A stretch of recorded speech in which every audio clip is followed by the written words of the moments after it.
Making sauerkraut with kids is very easy and also a lot of fun. All you need is one kid and one head of cabbage. Whoops. Whoops. Have your child inspect the cabbage for any issues. Is that yummy? And by inspect, just let them snack. It's healthy, crunchy, and tastes great. Well, at least my producer here thinks so. Could I borrow that for a minute? Make sure you have a knife and cutting board. How do we say please? How do we say please? But keep the knife away from the kid. Okay. Now, all we do is just cut it in fours first. That's what we're gonna do. All right.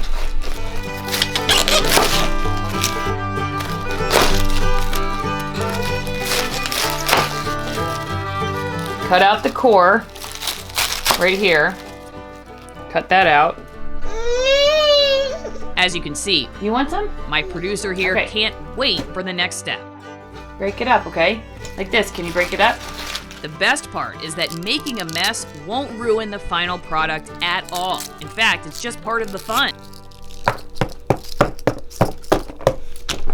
Kids love to tear stuff apart and destroy things, which is why making sauerkraut is a great kids' activity. They're naturals.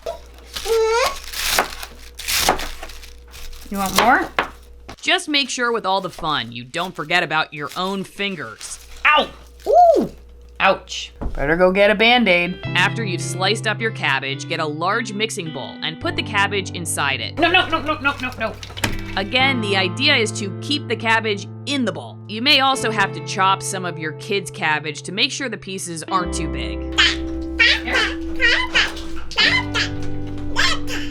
Next, you need salt. The preferred kind is sea salt. You'll add 1 tablespoon of sea salt to the bowl of cabbage.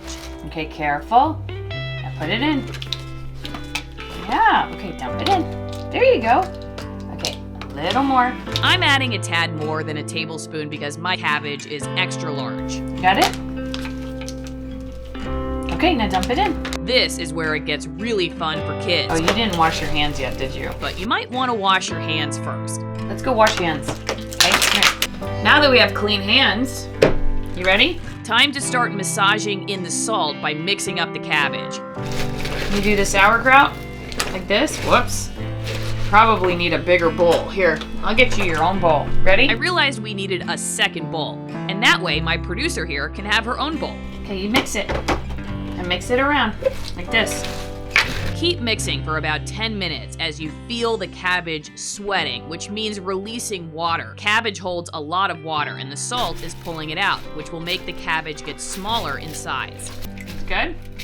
And it's okay to taste test as you mix. Remember, this is fun. Sometimes we adults can take life too seriously. Kids help us remember to live in the moment and enjoy the simple pleasures of life.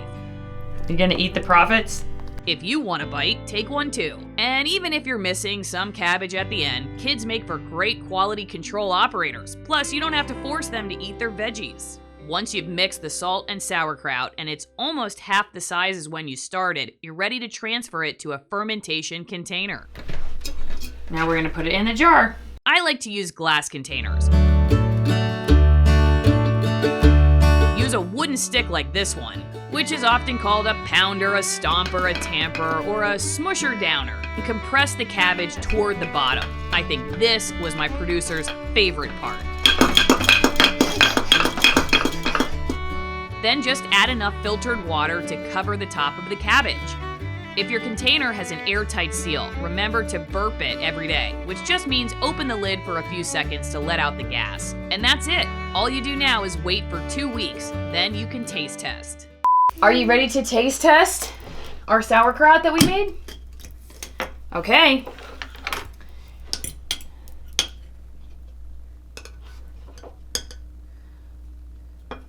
Here we go.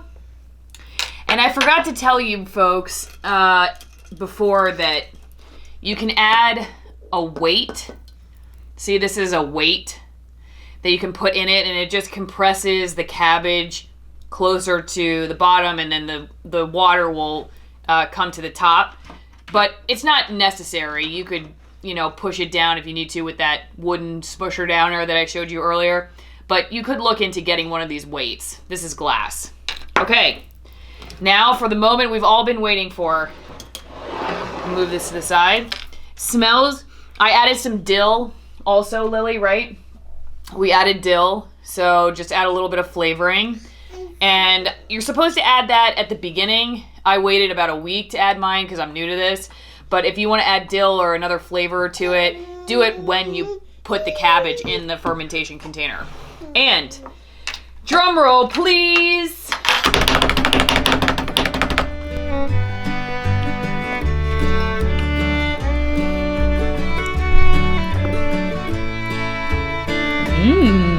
What do you think?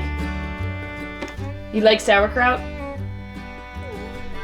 Let's have our friend Patty taste it, okay? Let's have her do a taste test. We're gonna have Patty see if she can tell the difference between store-bought sauerkraut and my sauerkraut. Do a little switcheroo here. Okay, so we've moved them around a million times. Okay, let's see what she thinks.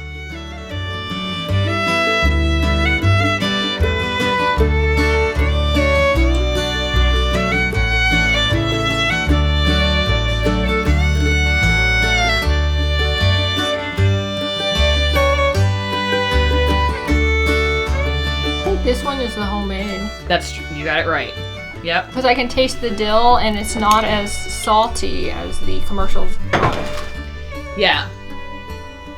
I noticed that it wasn't as salty either as the commercial, so maybe I need to add more salt next time. Do you like both of them?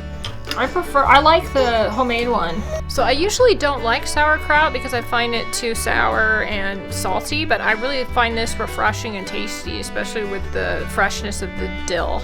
And how much have I bribed you, or do I have a weapon, pointed towards you or anything? I'm just getting some free lodging today, that's all. All right, everybody. Well, I hope you enjoyed learning how to make sauerkraut with kids and that you try it and leave me a comment in the comment section if you've already done this or if you do in the future. Recipe ideas, stuff you can add to the sauerkraut, to the cabbage while it's fermenting that you think make for a good final product. And anything that you think we could do to make our process better. Don't forget to like, share, and subscribe to the channel. And we'll see you next time. Bye! Can you say bye?